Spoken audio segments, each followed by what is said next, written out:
Hi there, it's Angela here and I'm back again on Maga Woman TV, and today I'm so excited to introduce Taryn Harvey. Now, the conversation I'm going to have with Taryn today is, I'm going to tell you personally, is probably going to be a difficult one for me, but it's an important one that we have to have because Taryn is a Tantra teacher and she's a sacred intimacy and healing coach. And she talks to women, and she talks to men too, but we're going to talk to women today about sexual health and body wisdom and how we can connect back into the intimacy of who we are. She has created a process known as the polarity key, which is a body-based therapy that she uses that allows her clients to reactivate their energy within their physical, their subtle, emotional and spiritual channels, and empowers them to receive a deeper capacity to grow into their own personal experience. The thing that I find really amazing about Taryn is that her background is that she was in pharmaceuticals. She was in pharmaceuticals PR, and she was actually involved in the launch of Viagra. So I think it's quite, I don't know, is it ironic now that she actually teaches the essence of what sexuality is as opposed to what the pharmaceutical companies have in their, their idea of what sex is all about. So welcome, Taryn. Thanks for joining me today. Thanks for inviting me along. I'm glad you're opening up this discussion, especially for these women that you reach. Yeah, because I think it's so important. It is because, like you said, and on that note, it was 20 years ago in June that I came up to Sydney to launch Viagra. Can you believe that? It's 20 years. So yes, thanks again. And that's why, like in what you've just mentioned about the aspects of sexuality and having worked with pharma, to be here now and look back on the last 20 years as to why I'm still working in the area of sexuality is because what I've fundamentally discovered is that it's so intricately connected to the way we relate. Disease states, a lot of the disease states, especially when we feel miserable, depressed, not connected with partners or loved ones, or like even knowing who we are. What I saw then, which we all now understand better today, is that disconnect meant that there was such a big manifestation of illness within the human body. But at that time, during the pharmaceutical boom, because I also worked on with the company that was launching tamoxifen and drugs that were for breast cancer, etc., which you as a naturopath would know about too. Yeah. And so I was very aware at that stage in my 30s with this launch that the focus was really on, like it's almost a bit giggly, like, men erections and, Viagra, now men can, just take a blue pill. And it really disappointed me the way the public was pitched that particular product. And for the sales side with farmers, that was their intention, is to, bring up this hype and, like sex sells. But behind the scenes, I actually then participated in the campaigns. Are you okay for me to continue with this? Go for it. Yeah. So, because I'm passionate about how this unfolded and how I got here, is I then approached by a global company that didn't do the launch. So I went with another company that did all the big campaigns globally, because I was really passionate about talking to people about what that meant for them. Once I got away from the company, they were overwhelmed with all the phone calls and journalist jokes, right? So working back with this big company, I got to look after one aspect of the campaign, which was to go out and speak to people. So I spoke to my dad, who spoke to my uncle, and I went down to Adelaide, and we devised and drove campaigns around men's health. Like we already had the women's health campaigns happening with, boobs, breasts, understanding women's health. So for my dad to be a very passionate health advocate and being able to speak to my uncle and me being in the media, I actually drove the men's health campaign down in Adelaide first and invited men to come along, and 2 men turned up. Because, that's the sign of the times. Yeah. My dad was very forward-thinking and broad-minded, But, you know, like 2 men turned up, and I was there with the urologist who was going to speak about the science behind erectile dysfunction and sexuality. But the 2 people that did turn up, one brought his wife. They were in their 70s, and she came up and she thanked me and said, you know, people laugh about their penis or their vagina and they make fun, but I've lived with this gorgeous man for 50 years. She married him. He came back post-war with his testicles and penis. Well, it wasn't completely blown off, but I've seen a lot of these injuries that people never talked about. And she said, you know, we had to go through very private clinics to extract semen for me to have my beautiful children. And 50 years of this living, you know, like in this very humble way without feeling shame was so difficult. So thank you for driving this campaign around, you know, men checking their testes. And that meant so much to me. That was the trigger for me to say, hey, you know, that woman is an example of my mum's era where they just suffered in silence because, you know, like, oh my God, you wouldn't talk about that. So that drove me to really look at the preventive aspects of health and sexuality. And yeah, so I took a big leap of faith in leaving the PR side in pharmaceutical health, because that's where I could see they were on that bandwagon driving because of the noise around pharmaceutical drugs that could fix something. Yeah. It's like, why fix something, and why don't we not let it get broke? Yeah, why don't we teach people and educate them? That's it. That's not what pharmaceutical companies are all about. They're about making a lot of money. That's it. It's shifting slowly. I've got people still in the industry, but, you know, again, you know, it's like all these dinosaurs. It takes a few of us, you know, like generational wise, to make that shift and stand up and speak like we are today. So tell me, what's the difference, really clear, between sex and intimacy? Because there is a big difference. What's the difference? The difference is sex is a physical action based on desire and lust, and biologically to procreate, we need that driver. Intimacy is a submission to self-love, to knowing that our feelings of intimacy allow us to connect more deeply with another person. So the physical and the physiological aspects are totally different. And yeah, so that's probably the biggest difference. So then the next question is, what's Tantra? Because I know in the 70s and 80s, it was like, there was like an idea that Tantra was you just went away for a weekend and you just went at it like rabbits and that was it. And it was, but I also know that that's not what Tantra is. So tell us, what is Tantra? Yes, Tantra is an all-encompassing aspect of being love, being comfortable in your physical body, being able to access your energetic body.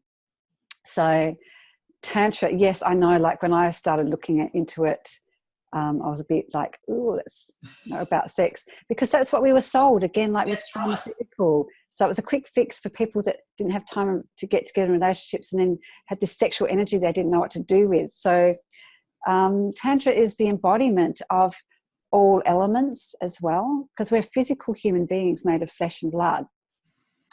And yet when we become aware that we also have feelings and emotions, that's a very watery element. So from the physical perspective, it's an earth element.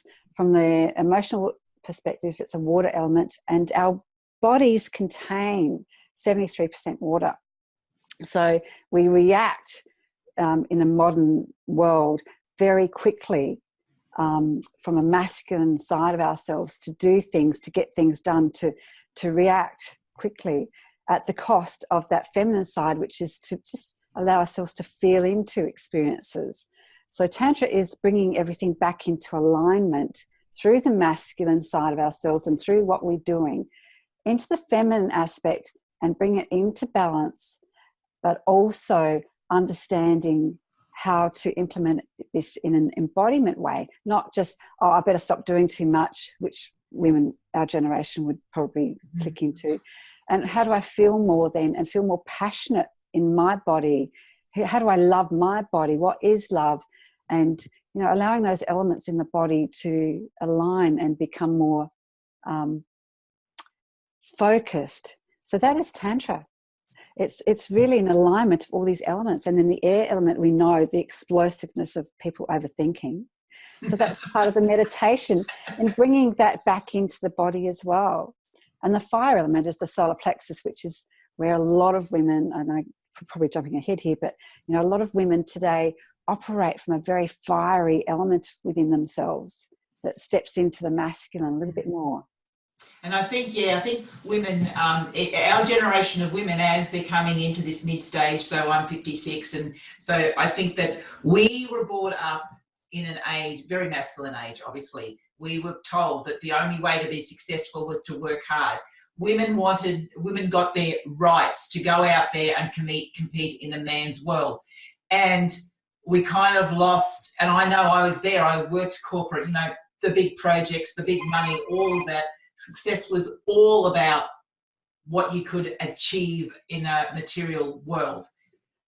Absolutely. All at this, you know, basically by denying my feminine side, and not denying the femininity, it was denying the feminine side. And now I'm at a stage where I'm going, okay, well, I don't really want to be in that masculine go, go, go anymore, because that burnt me out. That's burnt me out 3 times. And it's like, well, I don't really want to go back there again, because all it's doing is burning me out.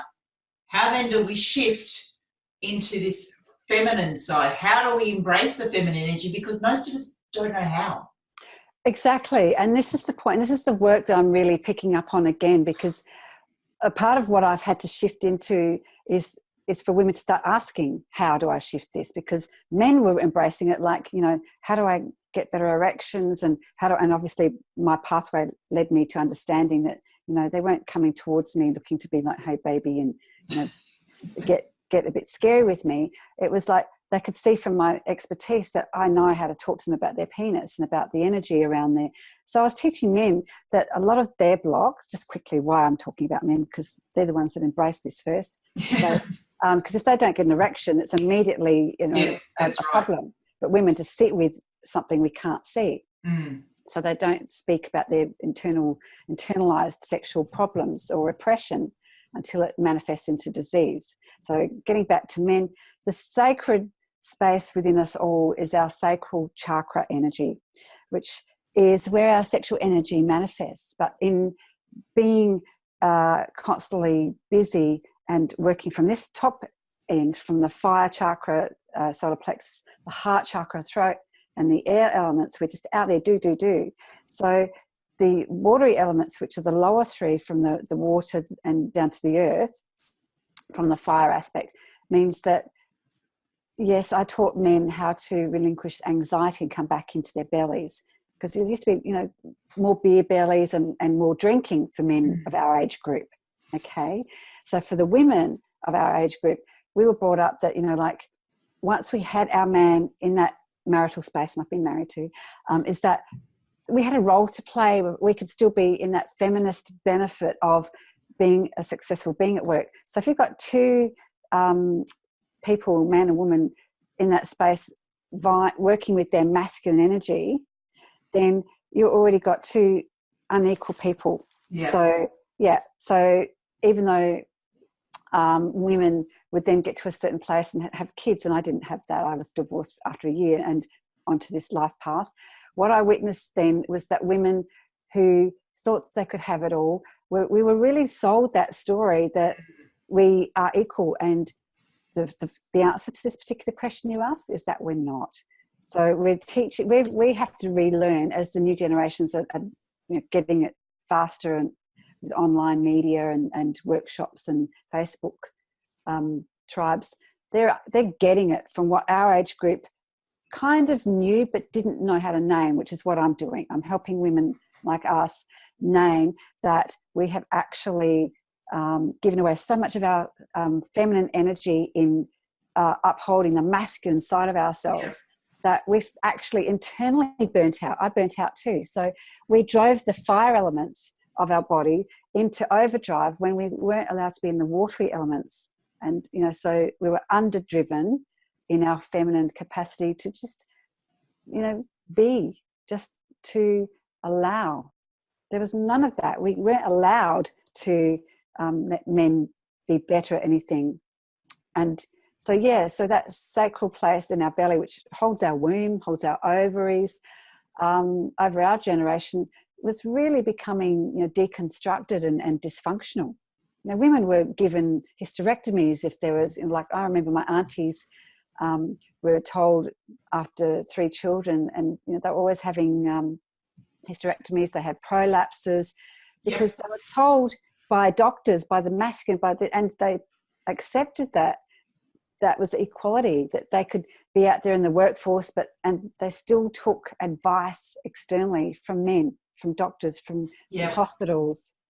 And it was a big thing. I mean, and like even with childbirth, it got to a stage that it became very much medicalized. You went into hospital, you lay on your back, you have feet in stirrups, and then you pushed a baby out.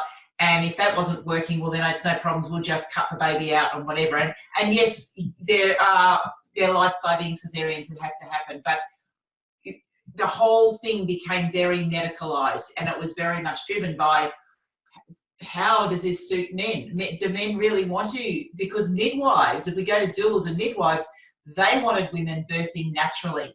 Men wanted women on their backs with their legs in the air so that they could actually get in there and have a look. So everything became about what the men wanted, not about what is right for women. And it is changing because now we have birthing centres. But for many years, that wasn't an option. And it was just basically, we'll get in there, have a baby, or we'll do a cesarean. I mean, Australia used to have the highest rate of cesareans in the world, and more for the convenience of the doctor than it was for the health of the baby or the mother. And then afterwards, yes, prolapses. I had a prolapse after my daughter, because she was a large baby and she was born very quickly, and everything kind of fell out. And I didn't realise that was very common because it was never spoken about. And when I went to my doctor was actually a female gynecologist, but was still very much in the masculine medical world, and she just says, Great point.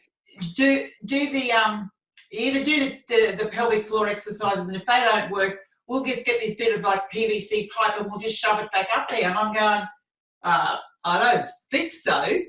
And then they started using the mesh, which has caused even more issues. Yes. So all of these solutions, the problems primarily came from women losing their power to give birth naturally. Exactly. To trust themselves, to connect to themselves, because it's not only we lost our power, we lost our knowledge, we lost our intuition. We gave up our power to an external source that says, you know better than I do how to birth this baby. Yet women have been birthing babies for hundreds of thousands of years without medical intervention.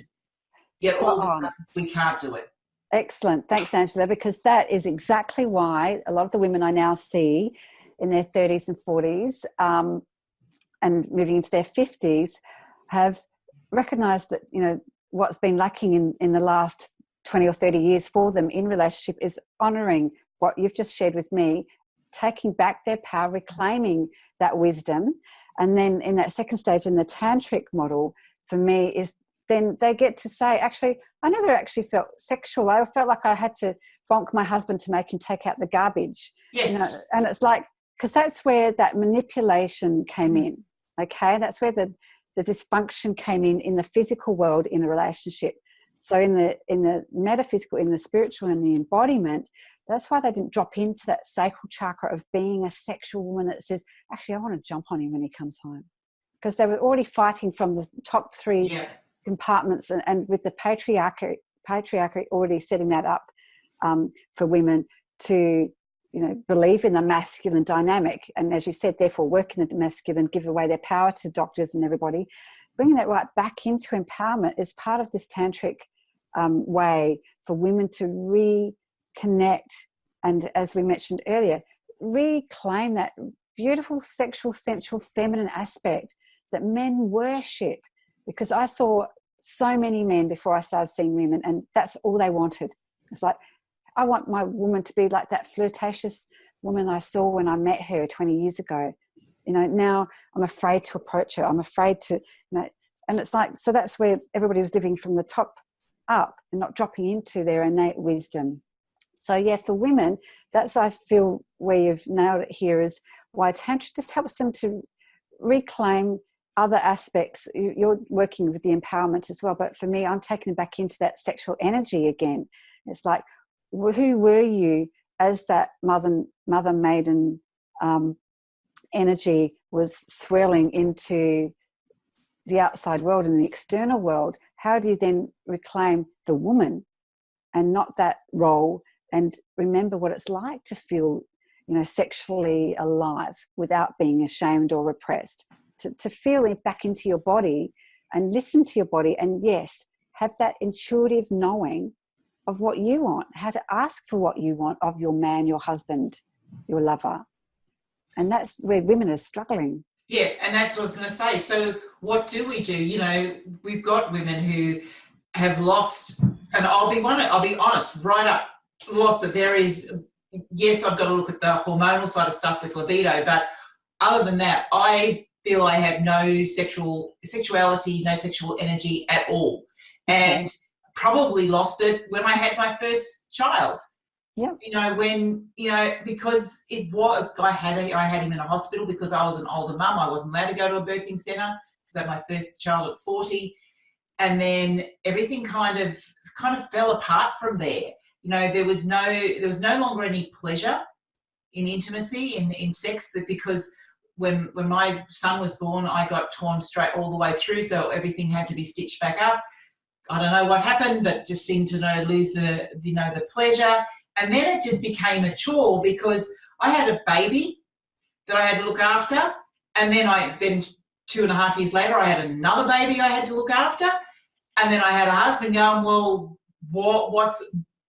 I want my bit too. And it's kind of like, when you spend all day with children kind of hanging off you and wanting you all of the time, because I breastfed for 5 years, it's like, please go away.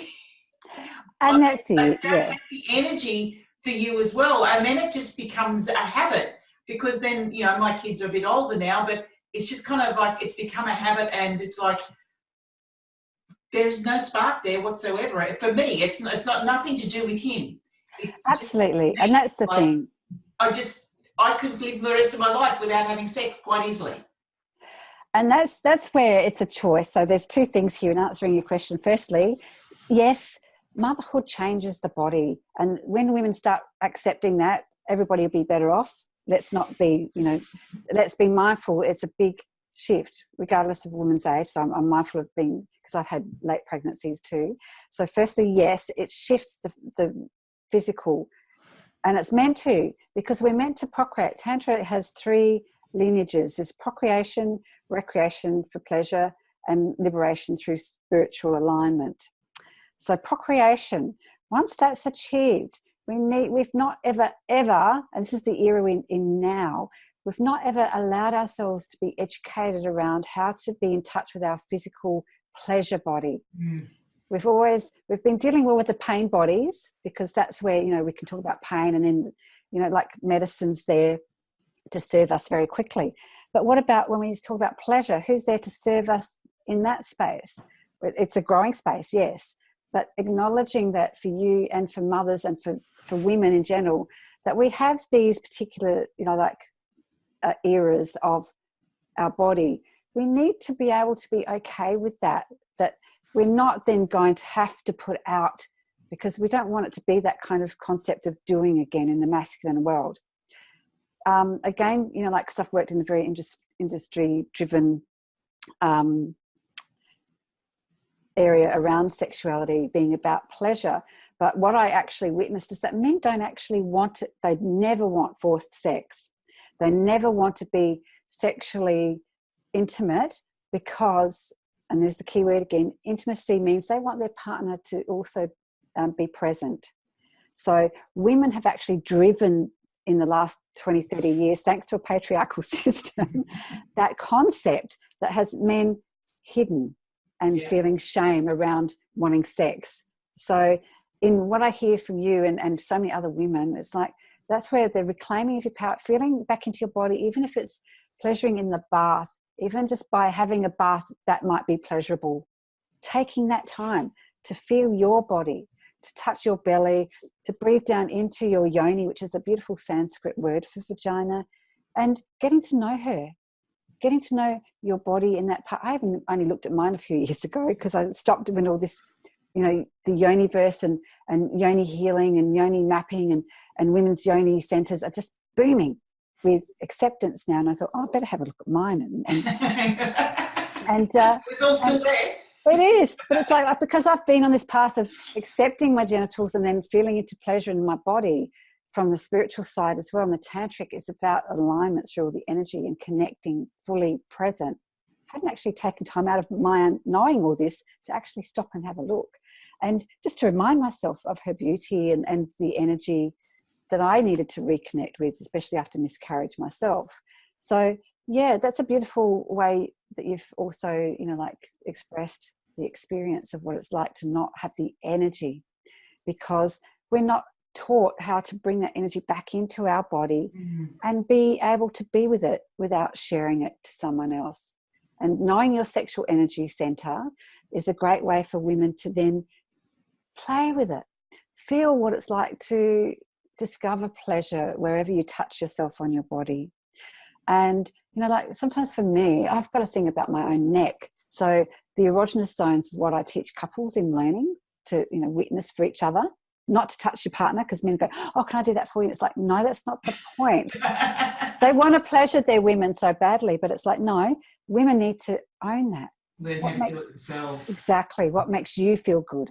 It's not about you know, all of us putting up for our husbands to make them feel good, because men are trying to make us feel good.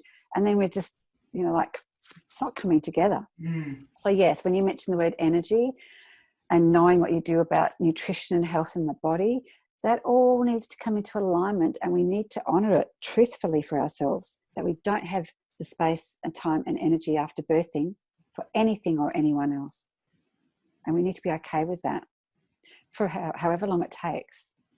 You know, of course, if it gets to an unhealthy stage, you know, I always recommend some women go to a sex therapist or psychologist. Even though I'm a counsellor and I work at that level with women, you know, some may have experienced really big traumas that they've repressed. I often work with women who come to me because they've not been able to get pregnant again.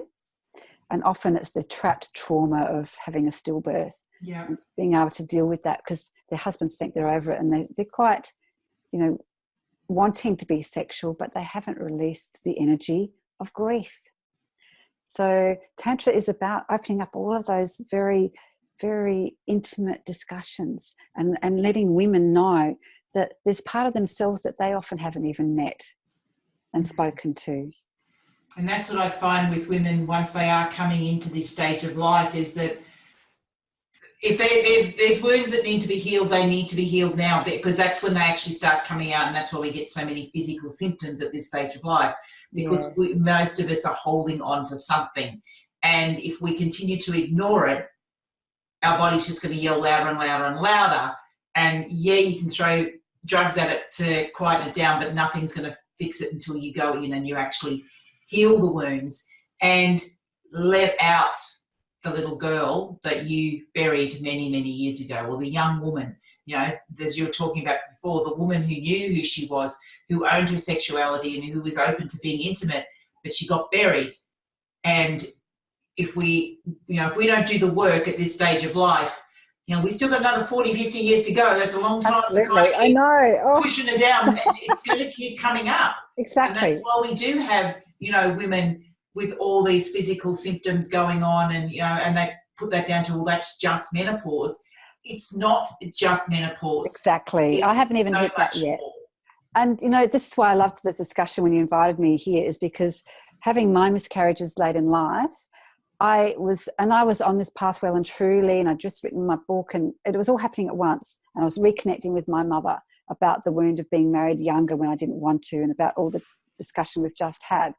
So in essence, that's what I love about our age group now, saying, you know what, we're in this together, because we're part of that paradigm shift in allowing ourselves to talk openly in community. Because I know for me, you know, like sharing with my friends and then further, my mum has my back. We have a great relationship now, but you know, she was really scared to tell her friends, and her friends embraced it, and that came out that way. But that's what a lot of women I'm working with, as you can imagine, as well.